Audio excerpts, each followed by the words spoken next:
गैर जिम्मेदार तो ये इतने लोग हैं कि इनके बाथरूम्स ही नहीं हैं। ठीक है, ये वकार, यूनुस और वसीम अकरम कहाँ से लाएंगे जिनको पॉटी नहीं ठीक से तो नहीं आती।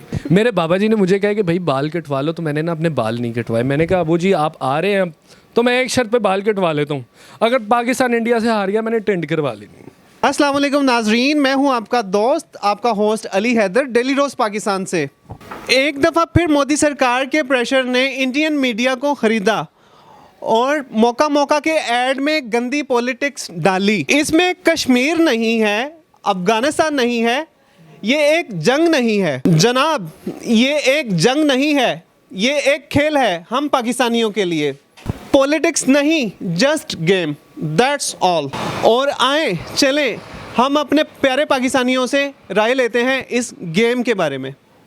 जी आप मुझे ये बताएं कि कल पाकिस्तान और इंडिया का बहुत बड़ा एक टाकरा हुआ है। एक इंडिया के हिसाब से तो ये एक जंग थी। जिस तरह वो बातें करता है, बड़ी बातें करता है पाकिस्तान को, कौन बाप है कौन बेटा है, कल सारा पूरी दुनिया ने देख लिया कि कौन बाप है कौन बेटा है। कल आपने भी मैच देखा होगा, यकीनन पूरी दुनिया ने मैच देखा है। तो इसके बारे में आपकी क्या राय है, क्या कहना चाहेंगे आप? भैया राय इसके बारे में जो मेरी है ना, पहली वो तो ये है कि उनके जो पास्ट प्लेयर्स थे वो कह रहे थे मैं पाकिस्तान की टीम के लोगों का नाम भी नहीं पता, टीम में कौन कौन खेल रहा है इसका नहीं पता। इससे मुझे पता लगा कि इन लोगों की कोई तैयारी शुरू से ही नहीं है। हरभजन भी यही बोल रहा है कि मुझे नहीं पता, सहवाग भी यही बोल रहा है कि मुझे नहीं पता कि कौन कौन है। तो सर जब तैयारी नहीं है तो आप खेलने किसको आए, कोहली को लेके खेलने हैं। एक तैयारी होती है, आपको पता होना चाहिए शाहीन ने कैसे बॉलिंग करनी है, बाबर आजम ने कैसे खेलना है। बाबर आजम क्या बात है उसकी, मैं कहता हूँ कमाल कर दिया उसने। या मेरा तो दिल कर रहा है इस माइक को मैं भी यो जी सर। इंडिया के जो एंकर थे, बड़े बड़े सीनियर प्लेयर थे, कल वो कह रहे थे है हमारा ये वाला लड़का जो है ये वकार यूनुस के मुतबादिल है। एक और दूसरा लड़का है उसका कह रहे थे जी ये वसीम अकरम के मुतबादिल है, इसकी यॉर्कर जो है ये संभाल सकेंगे पाकिस्तानी क्रिकेटर्स। बड़ी बड़ी बातें बोल रहे थे। तो उधर काशिफ अब्बासी ने भी बड़ा काउंटर सवाल किए, बड़ी बातें की कि आप कैसी बातें कर रहे हैं, आप इतनी बड़ी जो है हस्तियों को, इतने बड़े मेन प्लेयर्स को किन बच्चों के साथ कंपेयर कर रहे हैं। तो इसके बारे में आप क्या कहेंगे? आपको नहीं लगता कि ये बड़े गैर ज़िम्मेदाराना बातें करते हैं, ऐसे बात करते हैं कि कल ही पाकिस्तान और इंडिया की जंग हो जाएगी? आपको क्या लगता है इंडिया के मीडिया के बारे में, इंडिया के लोगों की मैंटालिटी के बारे में आपको क्या लगता है पाकिस्तान को लेकर? सर गैर जिम्मेदार तो ये इतने लोग हैं कि इनके बाथरूम्स ही नहीं हैं। ठीक है, ये वकार, यूनुस और वसीम अकरम कहाँ से लाएंगे जिनको पॉटी नहीं ठीक से तो नहीं आती। पता नहीं किस तरह वो वॉशरूम यूज़ करते बेचारे। मैं तो यार परेशान हूँ। आप मुझे ले आए हैं इधर चैनल पे, मुझे तो बोलने की भी तमीज़ नहीं है, लेकिन इनसे ज़्यादा तमीज़ है कि किस तरह बात करते शोएब अख्तर जैसे स्टार से, किस तरह बात करते वसीम अकरम से। ये लोग सर हमारे स्टार्स हैं, हमारी जान है। रावलपिंडी एक्सप्रेस है, एक एक्सप्रेस ही बोलते हैं ना, हाँ एक्सप्रेस है, ये भाई काटना नहीं है ये, ठीक है। और दूसरे शोएब अख्तर, शोएब अख्तर ये रावलपिंडी एक्सप्रेस है।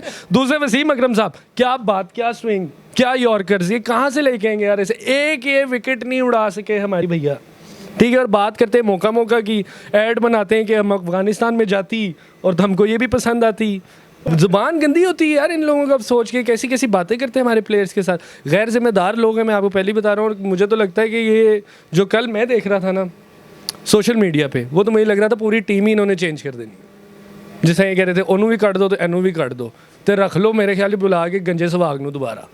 जी सर। अब मुझे ये बताएं कि जो स्टेडियम था वो ऑलमोस्ट 80% जो है वो इंडियन से भरा हुआ था।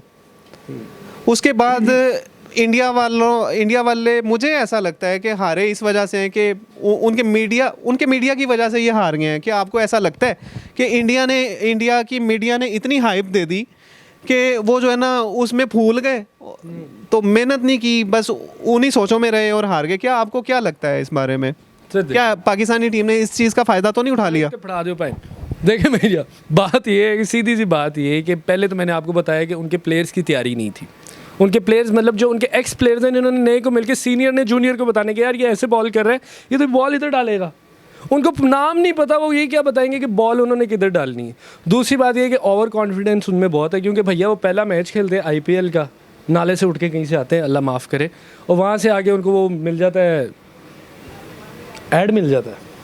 तो वो बंदे कि जी हम स्टार बन गए हैं जी, एक खरब अवाम में हम एक ऊपर आ गए हैं। तो जब ये ओवर कॉन्फिडेंस आता है ना तो ये काम ख़राब होता है। हमारे प्लेयर्स इतने सीधे हैं भैया, वो बोलते मेरी तरह, वो इंग्लिश उनको नहीं आती। क्यों? वो भाई काम करते हैं, प्रैक्टिस करते हैं। जो नहीं करता उसको निकालते हैं, वो दोबारा आ जाता है। जैसे हसन अली को उन्होंने परफॉर्म नहीं करवाएंगे, उसने अपनी बॉलिंग ठीक की, क्या बात है। तो सर ये देखिए, गुरूर जो है ना, उसका सर तो हमेशा नीचे ही है। मेरे बाबा जी ने मुझे कहा कि भाई बाल कटवा लो, तो मैंने ना अपने बाल नहीं कटवाए। मैंने कहा अबू जी आप आ रहे हैं तो मैं एक शर्त पे बाल कटवा लेता हूँ, अगर पाकिस्तान इंडिया से हार गया मैंने टेंट करवा लेनी। सीरियसली मैंने टेंट करवा लेनी थी, क्योंकि मुझे खुद भी ये ना बहुत ज़्यादा टूटने लगे हैं इस बार। लेकिन सर पाकिस्तान इंडिया से जीत गया, मैंने ऊपर से स्क्रीनिंग की हुई थी अपने कैफ़े में, क्या बात, धूम मच गई।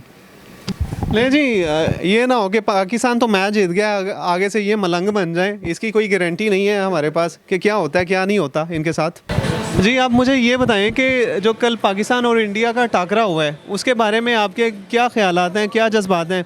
कल किस तरह से आपने अपने मैच की तैयारी की देखने के लिए, और क्या प्लान किया आपने, क्या खाने वगैरह बनाए, क्या पार्टी की आपने?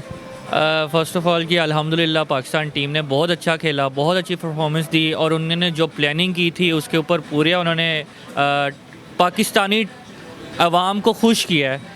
फ़र्स्ट ऑफ़ ऑल कि ये है कि उनका गरूर तोड़ा है। जो बहुत कह रहे थे कि जी बाप आ गया, दोबारा से बाप आ गया, एंड पे फिर प्रूव हुआ कि बाप हम ही हैं, बेटा आप हो।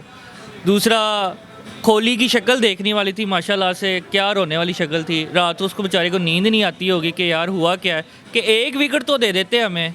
वो मोदी बेचारा पूछता रहा कि यार क्या हुआ है यार, कितने आदमी थे? उसने कहा सरदार 2 आदमी थे, एक कौन सा नाम, बाबर आजम और रज़वान। इतनी बुरी उनके साथ हुई है। और दो ही आदमी सारा काम डाल गए, 2 ही, एक विकेट नहीं दी। मैं कहता हूँ यार बाबर थोड़ा सा तर्ज कर लेता यार, कोई 2-3 विकेटें दे देता, उनको हौसला आ जाता।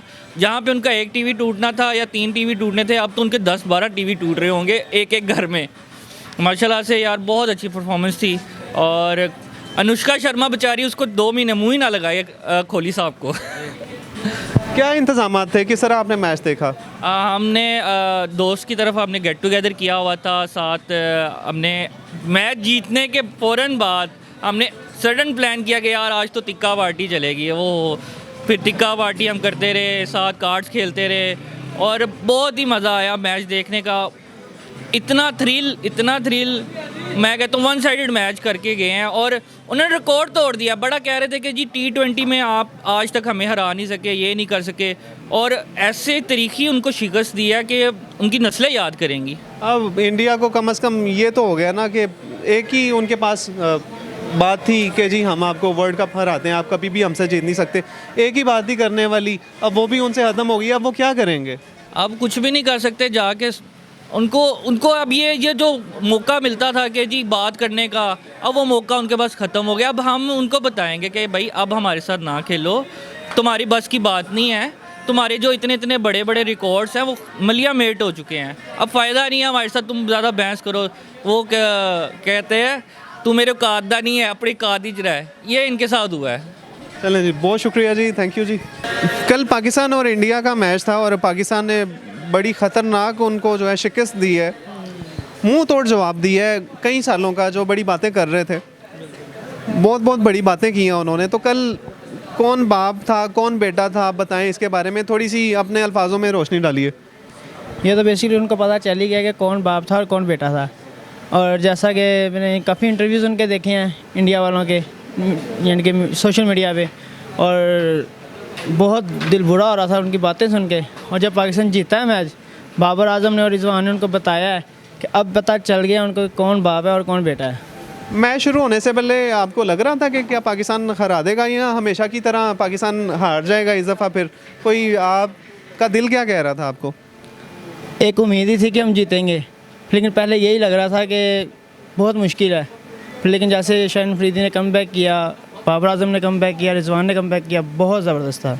इंडिया को क्या इस तरह की बातें करनी चाहिए जिस तरह की ये नॉनसेंस बातें करता है पाकिस्तान के बारे में, पाकिस्तानी टीम के बारे में? क्या इंडिया को ऐसी बातें करनी चाहिए?